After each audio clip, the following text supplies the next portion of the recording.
Another question I received recently on my social media is what's my view on vulnerability and what's my approach to handling being vulnerable or vulnerability? Uh, any area of your life that you're not empowered in, you're going to be overpowered. If you're not intelligent, if you don't feel like you're educating yourself and being intelligent, you'll be told what to think. So if you don't empower yourself intellectually, you'll be told what to think. If you don't empower yourself in business, you'll be told what to do. If you don't empower yourself in finance, you'll be told what you're worth. If you don't empower yourself in your family dynamics, you may be told what to do around the house that you don't want to do. If you don't empower yourself socially, you may be told misinformation and be vulnerable. If you don't empower yourself physically, you may be told what drugs to take and organs to remove, and somebody in a white coat may be telling you your destiny, health-wise. And if you don't empower yourself spiritually, somebody in a black outfit or some white outfit or whatever may give you some anthropomorphic, geocentric, antiquated, ancient religious construct that may cause you a moral hypocrisy and dogma. So it's wise to empower yourself. The more areas in life that you're empowered, the less vulnerable you are to outer influence. I said in the movie The Secret 19 years ago, when the voice and the vision on the inside is greater than all opinions on the outside, you begin to master your life. So our vulnerability is only our volatility. There's two fears in life: the fear of loss of something we seek and the fear of gain of something we try to avoid. Every fear you'll ever face falls into one of those two categories: the fear of loss of that which you seek, the fear of gain of that which you try to avoid. And so vulnerability is based on those fears. And so if you're infatuated with something, you're going to fear its loss. If you're resentful to something, you're going to fear its gain. And all infatuation, resentments are going to get stored with the amygdala and hippocampus and the subconscious mind. And it's going to store there. And the more polarized you are, the more vulnerable you are, because the more fears you have. If you see the downside to what you're infatuated with and you see the upside to what you resent, and you bring them into balance so you're more neutral and objective about what you see, because there's no one-sided event out there, just incomplete awareness. When you infatuate with somebody and put them on a pedestal, a day, a week, a month, a year, 5 years later, you find out that that person wasn't who you thought. So you're blinded to the downside when you're infatuated, and then the fear of the loss, and vulnerable to what happens if they leave. You're hurt. You get wounded. And if you're resentful and you're blinded to the upside, if they come near you, you're now wounded and you fear them coming near you and you strive to escape. So anytime you judge, the more polarized and extreme the judgment, the more vulnerable you are, because the more disempowered you are in any of those areas.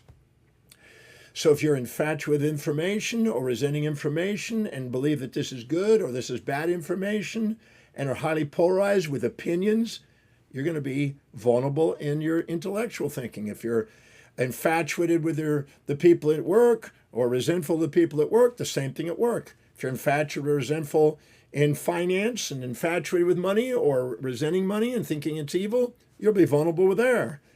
Any of the 7 areas of life, spiritual, mental, career, financial, family, and social and physical areas that you're infatuated or resentful in, you're automatically going to become disempowered in. You're automatically going to have the infatuation, resentments create the fear of loss or fear of gain. You're going to feel fearful and you're going to feel vulnerable, and people are going to run you.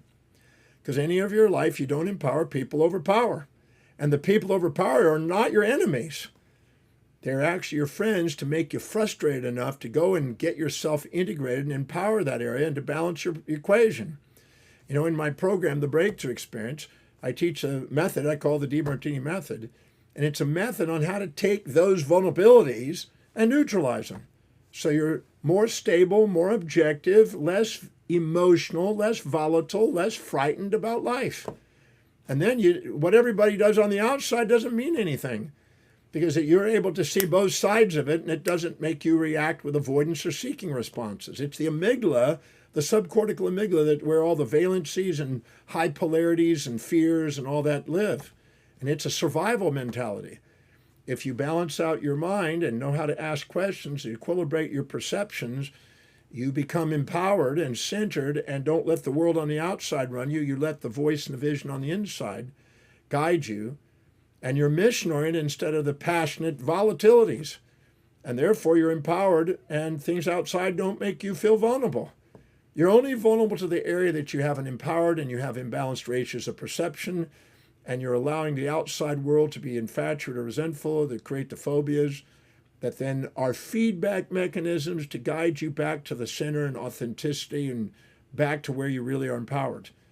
So if you prioritize your life and live by the highest priority, delegating lower priority things and sticking to higher priority things, you have a higher probability of having an objective, neutral view about life. You'll empower it. You'll empower your life by living by priority. Your self-worth will go up. And what people will think about you and how they respond and their reactions to you are less of an influence. You're not worried about that.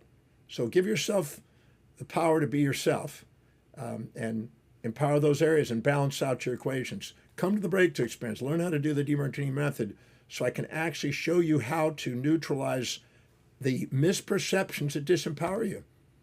And remember, if you've been highly infatuated with somebody, you hardly can sleep at night. Highly resentful, you can hardly sleep at night because you have intrusive thoughts and they occupy space and time in your mind, these people that you have an imbalanced ratio of perceptions on.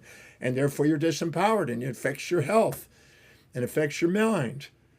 Balance these out. I show you how to do that in the program, and balance them out and liberate yourself from those distractions and get focused on a mission that serves.